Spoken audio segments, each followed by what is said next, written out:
ख्रीष्ट अति बहुमूल्य नाम मुझे समस्त आंतरिक नमस्कार जनाए। प्रभु आपण मान प्रत्येक को बाहुल्य रूपे आशीर्वाद करंतु। आज पाम संडे प्रभु जीशु ख्रीष्ट जेरूसालेम को विजय यात्रा। प्रभु जीशु ख्रीष्ट 2000 वर्ष पूर्वे जिते जगत से रही रोहिणी कालर शेष सप्ताहर ए दृश्यटी अटे। प्रभु जीशु ख्रीष्ट जेरूसालेम को यात्रा करुछंती।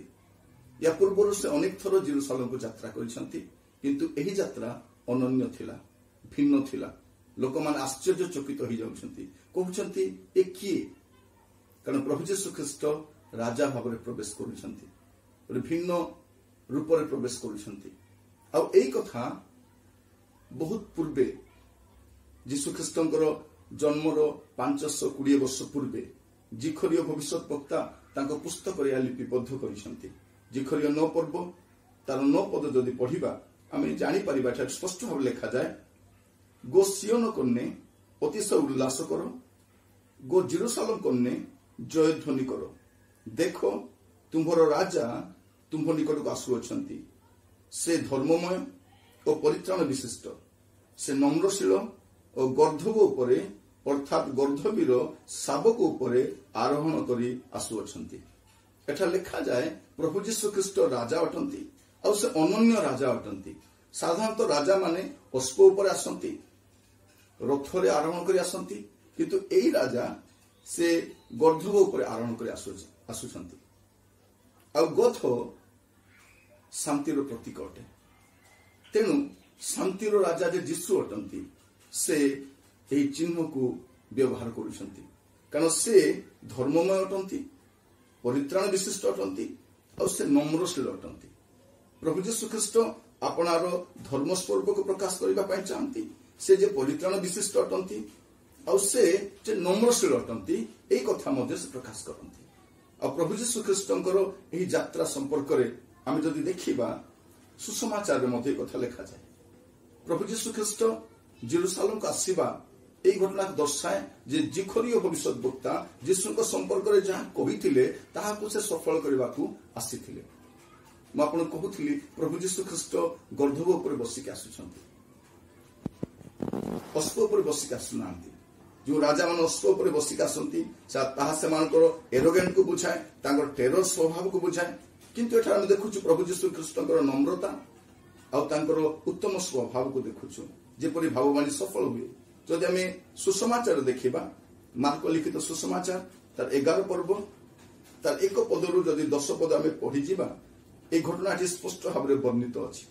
प्रभु जीशु ख्रीष्ट बेथफागी बेथनिया निकट जदि जाउछंती आ से जीवा समय 2 जन शिष्य को कहिकी पठाउछंती जे तुमे निकटस्थ ग्राम को जीव आ प्रवेश करबा क्षणी केही केबे जहा ऊपर चढ़ी नाही एपरी गधछुआटी बंधा होइतिबा देखिबो, पुणी ताहाको फिटेई खेनी आसीबो। ए कथा पढ़िबा समय आमे गोटे विषय बुझी पारुछु जे काहाकू केही जेबे व्यवहार करि नाहंती अदरकारी एक विषय को मध्य परमेश्वर व्यवहार करंती। प्रिय बंधु मु आपन कहिबा पई चाहे हुए तो आपन को मध्य केही व्यवहार करि नाहंती, आपण होय तो कोन उत्तम कार्य राशि नाहंती, किंतु प्रभु जीशु ख्रीष्टक दृष्टि आपन को प्रय अछि। एटा प्रभु जीशु ख्रीष्ट दूररु ही एक कथा कहउचंती जे जीव और बंधा हिथिबा गोटे गर्धव को खेनिके आसीबो। आ आनिबा समय जदि के पचारे काहीकि नै जाउछ कहिबो जे एहांक ठारे प्रभुंकर प्रयोजन अछि। प्रिय बंधु मु कहिबा पई चाहे प्रभु अदरकारी जहाको लोक भूली जाई थांती, जहाको के व्यवहार करंती नाही, प्रभु ताहाको मध्य प्रयोजन करंती, व्यवहार करंती। तापर आ प्रभु गोटे कथा कहउचंती आउ से पुनर्बार ताहाको अविलंबे एठाकू फेरे देबे, व्यवहार कला परे फेरे देबे। यह प्रभुंकर गोटे स्वभाव प्रत्येक ख्रिस्टियान जानिबा दरकार। जदि आमे काहारी कोनोसी जिनिस नैछु व्यवहार करिबा पई व्यवहार कला परे अविलंबे उत्तम भाव रे आमे फेरे देबा दरकार। प्रभु आज आमको साहाय्य करंतु। प्रिय बंधु जदि आपण काहारी कोनोसी जिनिस नैछंती आपण तुरंत फेरेबा पई मते चेष्टा करंतु। यह प्रभु आमान आज सिखांती। ता परवर्ती विषय उडा आपण देखिबे से माने गध छुआटको नै आसिले 7 पद और 8 पद में पढ़िबा पई चाहे। यीशु को निकट को गध छुआ को आनी से माने ताहा उपरे अपना अपना लुगा पकाई देले ଆଉ ସେ ତାହା ଉପରେ ବସିଲେ। ପୁଣି ଅନେକେ ପଥରେ ଆପଣା ଆପଣା ଲୁଗା ବିଛେଇ ଦେଲେ ଓ ଅନ୍ୟମାନେ କ୍ଷେତ୍ରରୁ ଡାଳ କାଟି ଆଣି ବିଛେଇ ଦେଲେ। ଏଟା ଲେଖାଯାଉଛି ଯେ ସେମାନେ ରାସ୍ତାରେ ମଧ୍ୟ ଲୁଗା ବିଛେଇ ଦେଉଛନ୍ତି। ଏହା କଣ ବୁଝାଏ? ପ୍ରଭୁ ଯୀଶୁ ବସିବେ ବୋଲି ଗଧଛୁଆ ଉପରେ ଲୁଗା ବିଛେଇଲେ ଠିକ ଅଛି, କିନ୍ତୁ ଏମାନେ ରାସ୍ତାରେ ମଧ୍ୟ ଲୁଗା ବିଛେଇ ଦେଉଛନ୍ତି। ଏହା ଜଣେ ବ୍ୟକ୍ତିଙ୍କୁ ରାଜା ଭାବରେ ଗ୍ରହଣ କରିବାର ଗୋଟେ ପ୍ରଥା ଥିଲା। ଯଦି ଆପଣ ଦେଖିବେ ଦ୍ୱିତୀୟ ରାଜାବଳୀ ତାର 9 ପର୍ବ 13 ପଦ ପଢିଲେ ଆପଣ ଜାଣିପାରିବେ, ଯେତେବେଳେ ଲୋକମାନେ ଜେହୁଙ୍କୁ ରାଜା ଭାବରେ ଇସ୍ରାଏଲର ରାଜା ଭାବରେ ଗ୍ରହଣ କରୁଛନ୍ତି, ଲୋକମାନେ ଆପଣା ଆପଣା ଲୁଗା କାଢି ରାସ୍ତାରେ ବିଛେଇ ଦେଉଛନ୍ତି ଆଉ ଜେହୁ ତା ଉପରେ ଚାଲିକି ଯାଉଛନ୍ତି। ପ୍ରିୟ ବନ୍ଧୁ, ଜଣେ ବ୍ୟକ୍ତିଙ୍କୁ ରାଜା ଭାବରେ ଗ୍ରହଣ କରିବା ଏହା ଜିହୁଦୀ ମାନଙ୍କର ଇସ୍ରାଏଲ ମାନଙ୍କର ପ୍ରଥା ଥିଲା। ତ ପ୍ରଭୁ ଯୀଶୁ ଖ୍ରୀଷ୍ଟ ଯେତେବେଳେ ଯାତ୍ରା କରିକି ଆସୁଛନ୍ତି ଆଉ ସେମାନେ ଯୀଶୁଙ୍କୁ ଏଭଳି ଭାବରେ ଗ୍ରହଣ କରୁଛନ୍ତି, ରାଜା ଭାବରେ ଗ୍ରହଣ କରୁଛନ୍ତି, କାରଣ ଏହି ବ୍ୟକ୍ତିମାନେ ଏହି ଲୋକମାନେ ବହୁତ ଦିନ ପର୍ଯ୍ୟନ୍ତ ଉପେକ୍ଷିତ ଥିଲେ, ନିର୍ଯାତିତ ଥିଲେ, ତାଡ଼ିତ ଥିଲେ। ଆଉ ସେମାନେ ଜାଣିଲେ ଯେ ଆମର ରାଜା ଆସୁଛନ୍ତି, କାରଣ ସେମାନଙ୍କୁ ତାଡ଼ନା କରାଯାଉଥିଲା। ଜିହୁଦୀ ମାନେ ତାଡ଼ିତ ହେଉଥିଲେ, ରୋମ ସରକାର ସେମାନଙ୍କୁ ତାଡ଼ନା ଦେଉଥିଲେ। ତ ଏହି ଲୋକମାନେ ବହୁତ କଷ୍ଟରେ ରହିଥିଲେ। ତ ପ୍ରଭୁ ଯୀଶୁ ଖ୍ରୀଷ୍ଟ ଯେତେବେଳେ ଆସୁଛନ୍ତି, ଆପଣ ଦେଖିବେ ତା ଆଗକୁ ଲେଖାଯାଉଛି 10 ପଦରେ, ଆମ୍ଭମାନଙ୍କ ପିତୃପୁରୁଷ ଦାଉଦଙ୍କର ଯେଉଁ ରାଜ୍ୟ ଆସୁଅଛି ତାହା ଧନ୍ୟ, ଊର୍ଦ୍ଧ୍ୱ ଲୋକରେ ହୋଶାନ୍ନା। ସେମାନେ ଅପେକ୍ଷା କରୁଛନ୍ତି ଯେ ପ୍ରଭୁ ଯୀଶୁ ଖ୍ରୀଷ୍ଟ ପୁଣି ଥରେ ରାଜ୍ୟ ଏ ପୃଥିବୀରେ ସ୍ଥାପିତ କରିବାକୁ ଆସୁଛନ୍ତି। ଦାଉଦଙ୍କ ସିଂହାସନ ପୁଣି ଥରେ ସ୍ଥାପିତ ହେବା ପାଇଁ ଯାଉଛି। ଏ ଲୋକମାନେ କହିବା ପାଇଁ ଚାହାନ୍ତି ଯେ ଆମର ରାଜା ଆସିଗଲେଣି। ଲେଖାଯାଉଛି ହୋଶାନ୍ନା, ଊର୍ଦ୍ଧ୍ୱ ଲୋକରେ ହୋଶାନ୍ନା, ଦାଉଦ ସନ୍ତାନ ହୋଶାନ୍ନା। ଏହା କହିବାର ଅର୍ଥ କଣ? ଯେ ଆମମାନଙ୍କୁ ମୁକ୍ତ କର, ହେ ରାଜା ଆମକୁ ମୁକ୍ତ କର, ଆମକୁ ଲିବରେଟ କର। এইটা ସେମାନେ କହିବା ପାଇଁ ଚାହାନ୍ତି। ପ୍ରିୟ ବନ୍ଧୁ, ଆଜି ମୁଁ ଆପଣମାନଙ୍କୁ କହିବା ପାଇଁ ଚାହେଁ, ପ୍ରଭୁ ଆମମାନଙ୍କୁ ଗୋଟେ ସୁନ୍ଦର ସୌଭାଗ୍ୟ ଦେଇଛନ୍ତି এই ବାକ୍ୟ ଦ୍ୱାରା ଅନେକ ବିଷୟ ଜାଣିବା ପାଇଁ ଯେ ପ୍ରଭୁ ଯୀଶୁ ଖ୍ରୀଷ୍ଟ କଣ କରନ୍ତି। ସେ ବନ୍ଧନ ମୁକ୍ତ କରନ୍ତି, ଆଉ ସେ ରାଜା ଭାବରେ ଆସନ୍ତି, ଆଉ ସେ ଯେତେବେଳେ ଆସନ୍ତି ଲୋକମାନଙ୍କୁ ମୁକ୍ତ କରନ୍ତି। ଲୋକମାନେ এই କଥା সেই ସମୟରେ ଭାବୁଥିଲେ ଯେ ପ୍ରଭୁ ଯୀଶୁ ଖ୍ରୀଷ୍ଟ ସେମାନଙ୍କୁ এই ଶାସନରୁ ମୁକ୍ତ କରିବେ। ସେମାନେ ବୁଝିପାରି ନଥିଲେ ଯେ ପ୍ରଭୁ ଯୀଶୁ ଖ୍ରୀଷ୍ଟ ସେମାନଙ୍କୁ ପାପର ବନ୍ଧନରୁ ମୁକ୍ତ କରିବାକୁ ଆସିଥିଲେ। ନିଶ୍ଚିତ ଭାବରେ ପ୍ରଭୁ ଯୀଶୁ ଦିନେ ଆସିବେ, ଆଉ ସେ ଯେତେବେଳେ ଆସିବେ ସେ ରାଜା ଭାବରେ ଆସିବେ। ପ୍ରଭୁ ଆମମାନଙ୍କୁ ସାହାଯ୍ୟ କରନ୍ତୁ, ପ୍ରଭୁ ଆମମାନଙ୍କୁ ଅନୁଗ୍ରହ କରନ୍ତୁ। এই ବାକ୍ୟଟି ଶୁଣିବା ସମୟରେ, ଆଜି ଏହି ବିଜୟ ପର୍ବ ପାଳନ କରିବା ସମୟରେ, ପ୍ରଭୁ ଯୀଶୁ ଖ୍ରୀଷ୍ଟଙ୍କର ଜେରୁସାଲେମକୁ ଯାତ୍ରା କରିବା ବିଷୟ ଧ୍ୟାନ କରିବା ସମୟରେ ଆମେ ବିଷୟ ଗୁଡ଼ିକ ସ୍ପଷ୍ଟ ଭାବରେ ଧ୍ୟାନ କରୁଛୁ। ପ୍ରଭୁ ଆମମାନଙ୍କୁ ସାହାଯ୍ୟ କରନ୍ତୁ। ଯଦି ଆପଣ ଦେଖିବେ ଅନ୍ୟ ଅଂଶରେ ଲେଖାଯାଉଛି ଯେ ସେମାନେ କଣ କରୁଛନ୍ତି। ଯଦି ଯୋହନ ପୁସ୍ତକ ଦେଖିବେ, এই ଘଟଣାଟି ଯୋହନ ଆଉ କିଛି ବିଷୟ ଏଡ୍ କରୁଛନ୍ତି। ସୁନ୍ଦର ଭାବରେ ଲେଖାଯାଏ ସୁସମାଚାର ଗୁଡ଼ିକରେ ଏ ବିଷୟ ଗୁଡ଼ିକ ସୁନ୍ଦର ଭାବରେ ବ୍ୟାଖ୍ୟା କରାଯାଇଛି। ଯୋହନ ତାର 12 ଅଧ୍ୟାୟ ତାର 13 ପଦ ଦେଖିଲେ ଜାଣିପାରିବେ। ଖଜୁରୀ ବାହୁଙ୍ଗା ଘେନି ତାହାଙ୍କୁ ଭେଟିବା ନିମନ୍ତେ ବାହାରିଲେ ଓ ଉଚ୍ଚ ସ୍ୱରରେ କହିବାକୁ ଲାଗିଲେ, ହୋଶାନ୍ନା, ପ୍ରଭୁଙ୍କ ନାମରେ ଯେ ଆସୁଅଛନ୍ତି ସେ ଧନ୍ୟ, ଧନ୍ୟ ଇସ୍ରାଏଲର ରାଜା। ଏଠା ସ୍ପଷ୍ଟ ଲେଖାଯାଏ ସେମାନେ ଖଜୁରୀ ବାହୁଙ୍ଗା ହସ୍ତରେ ଘେନି ଆସୁଛନ୍ତି। ପ୍ରିୟ ବନ୍ଧୁ, ଏ ଖଜୁରୀ ବାହୁଙ୍ଗାଟି କଣ ଦର୍ଶାଏ? ଖଜୁରୀ ବାହୁଙ୍ଗା ହେଉଛି ବିଜୟର ଚିହ୍ନ। ଯଦି ଆପଣ ଦେଖିବେ ପ୍ରଥମ କରିନ୍ଥୀୟ ତାର 9 ପର୍ବ 25 ପଦ ଜାଣିପାରିବେ, ଯେତେବେଳେ ଲୋକମାନେ ଯୁଦ୍ଧରେ ବିଜୟୀ ହୋଇ ଆସୁଥିଲେ ଲୋକମାନଙ୍କୁ ମୁକୁଟ ଦିଆଯାଉଥିଲା, ଆଉ ତାହା ଖଜୁରୀ ବାହୁଙ୍ଗାରେ ବନାଯାଉଥିଲା। ଆଉ ଯେତେବେଳେ ରାଜା ବିଜୟୀ ହୋଇ ଆସୁଥିଲେ ଲୋକମାନେ ଖଜୁରୀ ବାହୁଙ୍ଗା ସହିତ ସେମାନଙ୍କୁ ସ୍ୱାଗତ କରୁଥିଲେ ଯେ ରାଜା ବିଜୟୀ ହୋଇ ଆସିଛନ୍ତି। ଆଉ ଲୋକମାନେ ଏହି ଖଜୁରୀ ବାହୁଙ୍ଗା ହସ୍ତରେ ନେବାର ଅର୍ଥ କଣ? ଯେ ସେମାନେ ଘୋଷଣା କରିବା ପାଇଁ ଚାହାନ୍ତି ଯେ ଆମେ ବିଜୟୀ ହୋଇଯାଇଛୁ, ଆମ ରାଜା ଆସିଯାଇଛନ୍ତି। ପ୍ରିୟ ବନ୍ଧୁ, ଖ୍ରୀଷ୍ଟିଆନ ଜୀବନରେ ଦୁଃଖ ଥାଏ, ସମସ୍ୟା ଥାଏ, ଯନ୍ତ୍ରଣା ଥାଏ, ଆଉ ସେ ସବୁରୁ ଯୀଶୁ ଆମମାନଙ୍କୁ ଉଦ୍ଧାର କରନ୍ତି, ଆମକୁ ରକ୍ଷା କରନ୍ତି। ସେ ଶାନ୍ତିର ରାଜା ଅଟନ୍ତି, ସେ ଇସ୍ରାଏଲର ରାଜା ଅଟନ୍ତି। ତ ଲୋକମାନେ ରାଜା ଭାବରେ ଗ୍ରହଣ କରୁଛନ୍ତି। ଏପରିକି ଆପଣ ଯଦି ଦେଖିବେ ପ୍ରକାଶିତ ବାକ୍ୟ ତାର 7 ଅଧ୍ୟାୟ ତାର 9 ପଦ ଦେଖିବେ ଯେ ଅସଂଖ୍ୟ ମହାଜନତା ସେମାନେ ହସ୍ତରେ ଖଜୁରୀ ବାହୁଙ୍ଗା ଧରି ଆଗକୁ ବଢୁଛନ୍ତି। ତାମାନେ କଣ? ସେମାନେ ମହାକ୍ଲେଶରୁ ବାହାରି ଆସିଛନ୍ତି। ପ୍ରିୟ ବନ୍ଧୁ, ପ୍ରଭୁ ଆମମାନଙ୍କୁ ସାହାଯ୍ୟ କରନ୍ତୁ। ଖ୍ରୀଷ୍ଟିଆନ ଜୀବନରେ ଦୁଃଖ ଥାଏ, ନୈରାଶ୍ୟ ଥାଏ, କଷ୍ଟ ଥାଏ, ଯନ୍ତ୍ରଣା ଥାଏ, କିନ୍ତୁ ପରିଶେଷରେ ସେମାନେ ବିଜୟୀ ହେଇକି ଯାଆନ୍ତି। এই ଖଜୁରୀ ବାହୁଙ୍ଗା ସେ ବିଷୟଟିକୁ ଦର୍ଶାଏ। କେହି ଜଣେ କହିଛନ୍ତି ଯେ Christians are like tea bag, unless you dip them in hot water, you cannot get the real taste. Christian ର ରିଏଲ ଟେଷ୍ଟ ଜାଣିବା ପାଇଁ ଯଦି ଚାହାନ୍ତି ଆପଣ ତାଙ୍କୁ ଦୁଃଖ ମଧ୍ୟ ଦେଇ ଯିବା ପାଇଁ ପଡିବ, କଷ୍ଟ ଯନ୍ତ୍ରଣା ମଧ୍ୟ ଦେଇ ଯିବା ପାଇଁ ପଡିବ। ପ୍ରଭୁ ଆଜି ଆମମାନଙ୍କ ଠାରୁ ସାହାଯ୍ୟ କରନ୍ତୁ, କାରଣ ଖ୍ରୀଷ୍ଟିଆନର ଜୀବନ ଦୁଃଖର ଜୀବନ, ସମସ୍ୟାର ଜୀବନ ପ୍ରଭୁ ଯୀଶୁଖ୍ରୀଷ୍ଟ ତାମାନଙ୍କୁ ବୁଝେଇବା ପାଇଁ ଚାହାନ୍ତି। ପ୍ରଭୁ ଯୀଶୁଖ୍ରୀଷ୍ଟ ରାଜା ଭାବରେ ପ୍ରବେଶ କଲେ। ଆଉ ସବୁଠାରୁ ବଡ ବିଷୟ ଯେ ଯୋଉ ନିସ୍ତାର ପର୍ବରେ ଯୋଉ ମେଷକୁ ବଳି ଦିଆଯାଏ ତାହା ଏହି ଦିନ ପୃଥକ କରାଯାଉଥିଲା, ତାହା ପୃଥକରେ ରଖାଯାଉଥିଲା। ଆପଣ ବ୍ୟବସ୍ଥା ପୁସ୍ତକ ଗୁଡା ଦେଖିବେ, ଜାଣିପାରିବେ ନିସ୍ତାର ପର୍ବର ମେଷ ଏହି ଦିନ ପୃଥକ କରାଯାଏ, ଆଉ ତାକୁ ବଳି ଦେବା ଦିନ ପର୍ଯ୍ୟନ୍ତ ତାକୁ ପୃଥକରେ ରଖାଯାଏ। ତ ପ୍ରଭୁ ଯୀଶୁ ଏହି ଦିନ ସେ ଆପଣଙ୍କୁ ପୃଥକ କଲେ, ସମାଜରୁ ପୃଥକ କଲେ, ଲୋକମାନଠାରୁ ପୃଥକ କଲେ ସେ। ଆଉ ସେଇ ଦିନ ସମୟ ଠାରୁ ପ୍ରଭୁ ଯୀଶୁଖ୍ରୀଷ୍ଟ କେବଳ ଜେରୁସାଲେମର ଚତୁଃପାର୍ଶ୍ୱରେ ରହିଲେ, ଜେରୁସାଲେମରୁ ଦୂରକୁ ଯାଇନାହାନ୍ତି ଯେତେବେଳେ ପର୍ଯ୍ୟନ୍ତ ସେ କ୍ରୁଶରେ ବଳୀକୃତ ହୋଇନାହାନ୍ତି। ସେ ନିସ୍ତାର ପର୍ବର ଯେ ମେଷ ଯେ ପ୍ରଭୁ ଯୀଶୁଖ୍ରୀଷ୍ଟ ସେ କ୍ରୁଶରେ ବଳି ହେବେ, ଯାହା 2000 ବର୍ଷ ପୂର୍ବର ଘଟଣା ଆମେ ଦେଖୁଛୁ ଆଜି ସତ୍ୟ ଭାବରେ ପ୍ରଭୁଙ୍କ ମହାନ ନାମର ଧନ୍ୟବାଦ ସେ ଆମମାନଙ୍କୁ ଆଜି ତାଙ୍କ ବାକ୍ୟ ଦ୍ୱାରା ଶିକ୍ଷା ଦେବା ପାଇଁ ଚାହାନ୍ତି। ମୁଁ କହୁଥିଲି ହୋସାନ୍ନା ବିଷୟରେ ଯେ ଲୋକମାନେ ରୋମିଓ ଶାସନ ଶୋଷଣରୁ ଯୀଶୁ ସେମାନଙ୍କୁ ମୁକ୍ତ କରିବେ ପରା ବୋଲି ସେମାନେ ଭାବୁଥିଲେ, କିନ୍ତୁ ପ୍ରଭୁ ଯୀଶୁଖ୍ରୀଷ୍ଟ ସେମାନଙ୍କୁ ରୋମିଓ ଶାସନରୁ ମୁକ୍ତ କରିବା ନିମନ୍ତେ ନୁହେଁ, ପାପରୁ ମୁକ୍ତ କରିବାକୁ ଆସିଥିଲେ। କିନ୍ତୁ ଦିନ ଆସୁଛି ପ୍ରଭୁ ଯୀଶୁଖ୍ରୀଷ୍ଟ ଜଗତକୁ ଆସିବେ, ଆଉ ସେ ଯେତେବେଳେ ଆସିବେ ପ୍ରିୟ ବନ୍ଧୁ ସେ ଆପଣଙ୍କୁ ଶାନ୍ତିର ରାଜ୍ୟକୁ ଘେନିଯିବେ, ସମ୍ପୂର୍ଣ୍ଣ ଭାବରେ ଉଦ୍ଧାର କରିକି ନେଇଯିବେ। ଯଦି ଆପଣ ଦେଖିବେ ଆପଣ ଆଶ୍ଚର୍ଯ୍ୟ ହେବେ। ଯୀଶୁଖ୍ରୀଷ୍ଟଙ୍କର ମନୋନୟନ ବିଷୟରେ ଭାବି ଦେଖନ୍ତୁ। ପ୍ରଭୁ ଯୀଶୁଖ୍ରୀଷ୍ଟ ଯେତେବେଳେ ଜନ୍ମ ହେଲେ ସେ ଗୁହାଳ ଘରେ ଜନ୍ମ ହେଲେ, ସେ ବଢିଲେ ଗୋଟେ ବଢି ପରିବାରରେ ବଢିଲେ, ସେ ବାଛିଲେ ଶିଷ୍ୟମାନଙ୍କୁ ଯେଉଁମାନେ ମାଛୁଆ ଅଟନ୍ତି, ଆଉ ପ୍ରଭୁ ଯୀଶୁଖ୍ରୀଷ୍ଟ ସେ ଗଧକୁ ବାଛୁଛନ୍ତି। ପ୍ରଭୁ ଯୀଶୁଖ୍ରୀଷ୍ଟଙ୍କର ମନୋନୟନ ଭାବି ଦେଖନ୍ତୁ। ଆଉ ସେ ମୃତ୍ୟୁଭୋଗ କରିବା ସମୟରେ ଦୁଇ ପାର୍ଶ୍ୱରେ ଦୁଇଟି ଚୋର ରହୁଛନ୍ତି। ପ୍ରଭୁ ଯୀଶୁଖ୍ରୀଷ୍ଟଙ୍କର ମୁଣ୍ଡ ଗୁଞ୍ଜିବା ପାଇଁ ସ୍ଥାନ ନଥିଲା।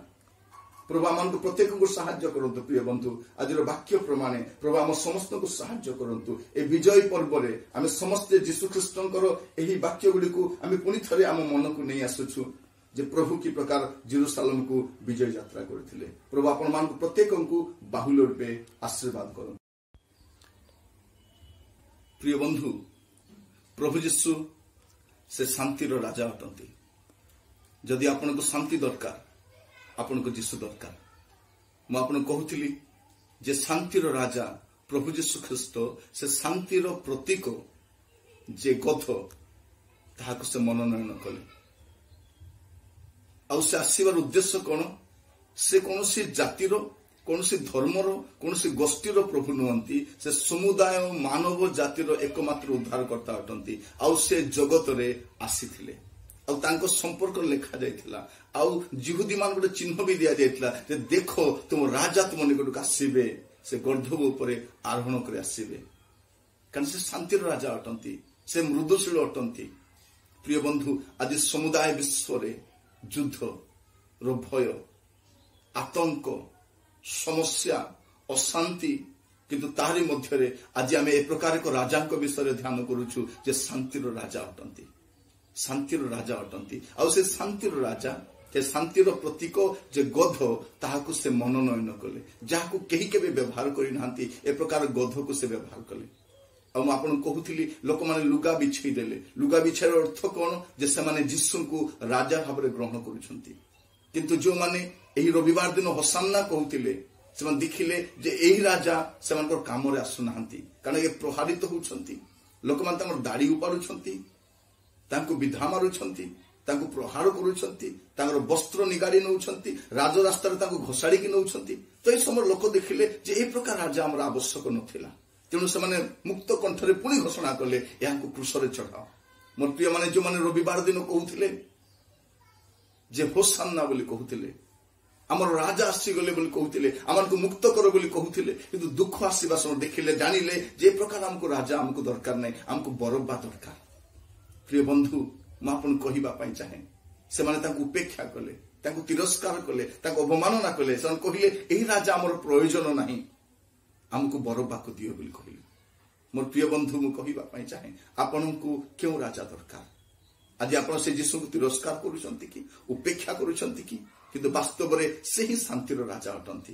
जदि से जीशु आपण जीवन अच्छा मोर प्रिय माने गोटे दिन आसो से शांतिर राजा जगत राजत्व करने आसवे से राजा शांतिर राज्य को नापे आपको आसवे से शांतिर राज्य रे आपण प्रवेश करें आज से राजा को आपण हृदय आप स्थान देवे कि से राजा को आपण हृदय स्थान देवे कि प्रिय बंधु आज विजय पर्व में मुझे स्वागत जनाए आसतु से शांतिर राजा को निकट फेरी जातु आज कौन गृह शांति ना कौन देश में शांति ना कौन गोष्ठी में शांति ना चारिआड अशांत वातावरण ए प्रकार एक समय आम विजय पर्व पालन करुचु प्रभु जीशु कृष्ण विजय यात्रा को आम अनुध्यान करुचु आपन को प्रभु को दास भाव में कहवाई चाहे आसु से शांति राजा निकट को बाहुड़ी जावा कहवा प्रभु जीशु मुझे निकट को आसुची से दिन से उपेक्षा कले होसान्ना कहीकि स्वागत कले कहले आम राजा आसीगले बोली स्वागत कले कि जो देखिले परवर्ती समय जे ए राजा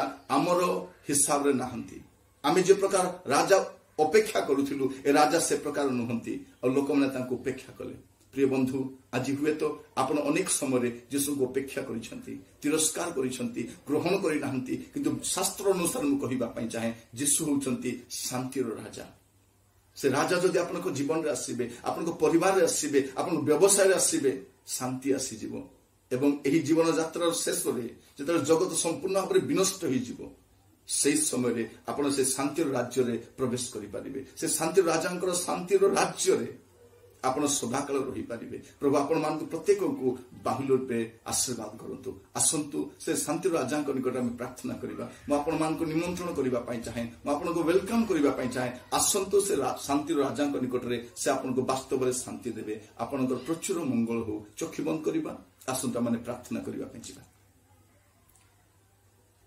महामंगल में स्वर्गस्थ पिता आपण को धन्यवाद दउछि प्रभु आज वाक्य अनुसार आपण मान सहित कथा ही 2000 वर्ष पूर्वे प्रभु जीशु ख्रीस्ट